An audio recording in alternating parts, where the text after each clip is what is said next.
बिस्मिल्लाहिर्रहमानिर्रहीम। अस्सलामुअलैकुम मोहतरम नाजरीन। बगदाद के बाजार में एक हलवाई सुबह सुबह अपनी दुकान सजा रहा था कि एक फकीर उसकी दुकान के पास से गुजरा। दुकानदार ने कहा कि बाबा जी आओ कुछ खा पी लें। फकीर बैठ गया तो हलवाई ने गरम गरम दूध फकीर को पेश किया। फकीर ने दूध पीकर अल्लाह का शुक्र अदा किया और उस हलवाई को कहा कि भाई तेरा शुक्रिया। और ये कहकर फकीर चल पड़ा। बाजार में एक फाहिशा औरत अपने दोस्त के साथ सीढ़ियों पर बैठकर मौसम का लुत्फ ले रही थी। हल्की हल्की बूंदाबांदी हो रही थी जिसकी वजह से बाजार में कीचड़ था।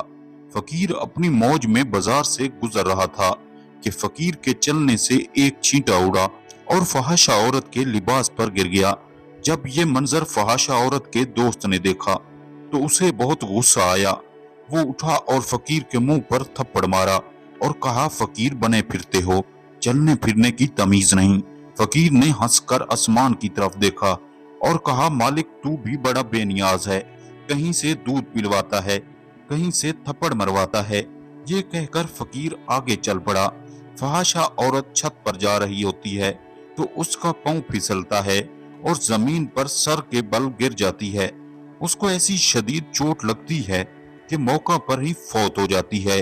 शोर मच गया कि फकीर ने आसमान की तरफ मुंह करके बद्दुआ दी थी जिसकी वजह से ये जान चली गई।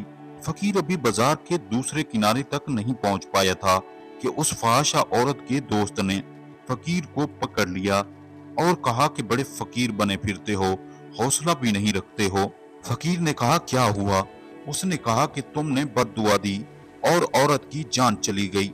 फकीर ने कहा कि वल्लाह मैंने तो कोई बद्दुआ नहीं दी। तो उस शख्स ने कहा कि नहीं तेरी ही बद्दुआ का किया धरा है।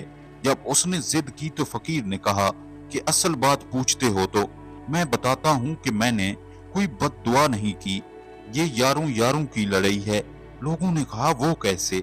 फकीर ने कहा कि जब मैं गुजर रहा था और मेरे पांव से छींटा उड़ा और इस औरत के लिबास पर पड़ा तो इसके यार को गुस्सा आया और इसने मुझे मारा, तो फिर मेरे यार को भी गुस्सा आ गया। अल्लाह पाक से दुआ है कि अल्लाह पाक हमें राह रास्त पर चलने की तौफीक अता फरमाए। आमीन सुम्मा आमीन।